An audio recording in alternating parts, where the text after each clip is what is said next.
November 11th, 2022, a $32 billion company filed for bankruptcy. 72 hours earlier, it was fine. Assets were fine. Everything was fine. 1 week later, the new CEO, a guy who'd liquidated Enron, said he'd never seen corporate controls this bad. Partner, I'm Michael Greenberg. I've spent 30 years following money through offshore accounts, shell companies, and financial crime scenes that would make your stomach turn. This case, this one, was different. Because the money didn't disappear into some complicated derivatives scheme. It disappeared through a backdoor in the code. One line, written on purpose, by the co-founder. And it let one company drain $8 billion from customer accounts without a single alarm going off. The guy who wrote that line? MIT graduate, crypto genius, played League of Legends during investor meetings, and the smartest venture capital firms in the world gave him $32 billion in valuation anyway. If you want to see more cases where the math didn't math and the institutions didn't care, hit subscribe. We're just getting started. Because partner, this wasn't a hack, this was a feature. Let's go back to 2017. Sam Bankman-Fried, everyone called him SBF, graduated from MIT physics degree, worked at Jane Street, a quantitative trading firm. Smart kid, talked fast, really fast. Had this whole philosophy about effective altruism. The idea, make as much money as possible so you can give it all away and save the world. Noble, right? He started Alameda Research, a crypto trading firm, the kind of operation that makes bets on Bitcoin going up or down. Then in 2019, he started FTX, a cryptocurrency exchange. Think of it like a stock market, but for digital coins. Here's the thing about exchanges. You're supposed to be the neutral platform. Customers deposit money. You hold it. They trade. You take a small fee. You don't gamble with their deposits. But SBF owned both. Alameda Research, the gambling firm. FTX, the customer exchange. Same office, same bank accounts, same leadership team. And here's where it gets good. Gary Wang, co-founder, chief engineer. Also, MIT, SBF told him to write a special exemption into the FTX code. Every normal customer, if you tried to withdraw more money than you had, the system said no. Obviously. Alameda Research, unlimited overdraft, no margin calls, no alarms, no limits. You ever see a casino where one player gets to bet with chips that don't exist? That's what this was, except the casino was also holding everyone else's money. And it looked legitimate. Super Bowl commercials, $70 million. Stadium naming rights in Miami. Celebrity endorsements from Tom Brady, Larry David, Steph Curry. Venture capital? Sequoia invested $213 million, wrote a glowing profile titled, "I love this founder." Ontario Teachers' Pension Plan, a pension fund, put in $95 million. Singapore's Sovereign Wealth Fund, $275 million. And not one of them asked to see a balance sheet. Because SBF had the magic words. Regulated exchange, effective altruism, saving the world. He even lobbied Congress for regulation, made himself look like the responsible adult in the room, and everyone bought it. Partner, here's a rule I learned auditing fraud. When someone's trying too hard to look legitimate, that's when you check the books twice. Let's talk about what FTX was supposed to do. You're a customer, you deposit $100. FTX holds that $100. One-to-one reserve. You want to trade Bitcoin? Fine. You want to withdraw? Here's your $100 back. Simple. Clean. Boring. Here's what actually happened. The three-step con. Step 1. Customers deposit billions. Real money. Dollars. Euros. Crypto. Step 2. Alameda Research uses that allow negative exemption. Withdraws customer funds. No permission asked. No alarm triggered. $8 billion. Step 3.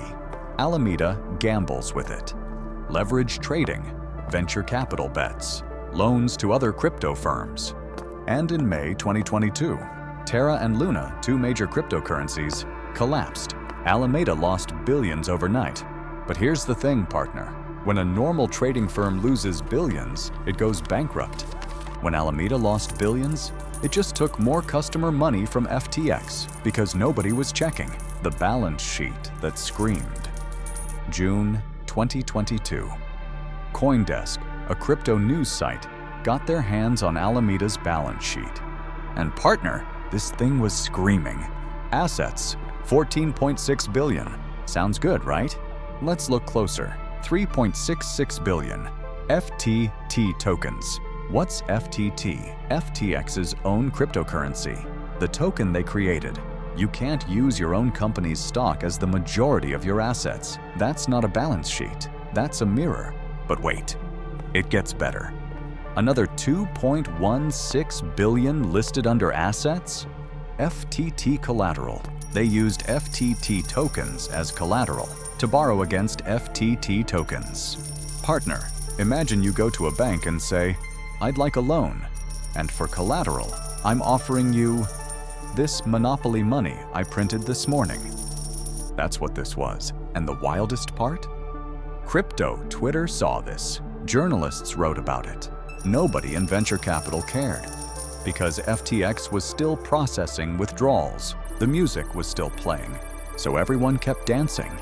The offshore shell game. Now let's talk about where the money actually went. FTX was headquartered in the Bahamas, not for the beaches, for the regulation, or lack of it. Customer funds were routed through something called North Dimension. North Dimension was an Alameda entity. So customer money went FTX Arrow, North Dimension Arrow, Alameda Arrow Poof. Some of it went to venture investments. Some went to political donations, over 200 million routed through straw donors, and at least 256 million? Bahamian real estate, penthouses, luxury condos, bought in the names of SBF's parents, senior executives, friends. And when investigators asked, where did the money come from? The answer was always the same. We're not sure. Partner, when a 30-year-old buys a $30 million condo and can't explain where the money came from, I know where it came from. The venture capital failure. Let's talk about the adults in the room. Sequoia Capital, one of the most prestigious venture firms in the world. They invested $213 million. Their partner wrote a 15,000-word love letter about SBF, published it, called him a genius. Did they ask for audited financials? No. Did they verify the one-to-one customer reserves? No. Did they notice that FTX and Alameda shared a bank account? No. Ontario Teachers' Pension Plan, a pension fund, managing retirement money for Canadian teachers, $95 million, into a Bahamas-based crypto exchange with no independent audit. You know what the crazy part is? This wasn't complicated fraud. There were no derivatives, no special purpose vehicles hidden in Luxembourg. This was, I'm taking your money and spending it. And the smartest institutional investors in the world just didn't check. Because SBF said effective altruism and wore cargo shorts to meetings. And somehow that was enough. Partner, here's the thing about financial fraud. It never happens in total silence. There are always warnings. The question is whether anyone's listening. June 2022. CoinDesk publishes that balance sheet leak. Crypto Twitter goes wild. Caroline Ellison, Alameda's CEO, tweets a response. We have more assets than that balance sheet shows. Partner, when someone says, don't worry about the balance sheet, you should absolutely worry about the balance sheet. Inside FTX? Nishad Singh, the CTO, ran the numbers in mid-2022. He realized there was a hole, billions missing. He told SBF. SBF's response, keep going. We'll trade our way out of it. You ever try to fill a hole by digging deeper? That's what this was. Meanwhile, SEC Chair Gary Gensler spent 2022 warning Congress about crypto risk, unregulated exchanges, customer fund commingling, offshore jurisdictions. He described exactly what FTX was doing, and Congress did nothing because SBF was the second largest donor to Democrats in 2022, and his co-CEO, Ryan Salami, was flooding money into Republican campaigns. Both sides of the aisle were compromised. So when the SEC tried to investigate, SBF invited them in, gave testimony, wore a suit, said all the right words, and they believed him. Partner, I've seen this move before. The best con artists don't run from investigators. They become the investigator's favorite witness. November 2nd, 2022. CoinDesk publishes more details on Alameda's balance sheet, the FTT token circularity, the borrowed customer funds. Due to recent revelations, we have decided to liquidate any remaining FTT on our books. That's Changpeng Zhao, CZ CEO of Binance, FTX's biggest competitor. He just lit the fuse. November 6th, FTT price collapses. Customers panic. Withdrawal requests, $6 billion in 72 hours. And here's the problem, the money wasn't there. FTX had $900 million in liquid assets. They owed $8.9 billion. That's not a liquidity crisis. That's a crime scene. November 7th, SBF tweets, FTX is fine, assets are fine. Partner, when a CEO tweets, everything is fine, start withdrawing your money. November 8th, Binance offers to buy FTX, save it from collapse. SBF agrees. November 9th, Binance backs out. Their statement, after looking at FTX's financials, we have decided not to proceed. Translation, we opened the books and it was worse than Enron. November 11th, FTX files for bankruptcy. Sam Bankman-Fried resigns. John Ray III, the guy who liquidated Enron, takes over as CEO. Never in my career have I seen such a complete failure of corporate controls. Greenberg. And partner? That guy had seen Enron. Let's talk about who paid for those penthouses. Over 1 million creditors filed claims. Teachers, retirees, people who thought they were investing in the future. Some lost life savings. And here's the thing that makes me sick. Those customers? They weren't idiots. They saw celebrity endorsements, venture capital backing, congressional testimony, regulatory compliance claims. They did what rational people do. They trusted the institutions, and the institutions failed them. December 13th, 2022. Sam Bankman-Fried arrested in the Bahamas, extradited to the United States, charged with wire fraud, securities fraud, money laundering, campaign finance violations. 7 counts total. Trial started October 2023. Caroline Ellison testified, said SBF directed everything. Gary Wang testified, explained the code backdoor. Nishad Singh testified, showed the spreadsheets. November 2nd, 2023. Guilty. All 7 counts. Jury deliberated less than 5 hours. March 2024. Sentencing. Judge Lewis Kaplan. He knew it was wrong. He knew it was criminal. He regrets getting caught. 25 years. SBF is 32 years old. He'll be 57 when he gets out. You know what's interesting about that sentence?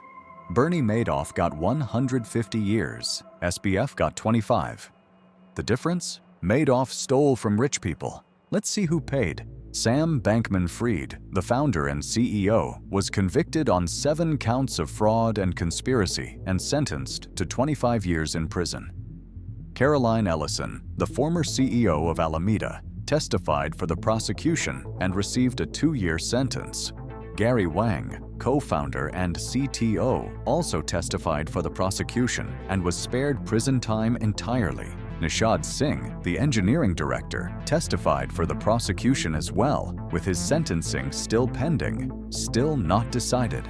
Ryan Salami, co-CEO of FTX Digital Markets, was charged with campaign finance fraud and sentenced to 7.5 years. Now let's see who didn't pay. Sequoia Capital invested $213 million and faced no charges. Temasek of Singapore invested $275 million and was not charged.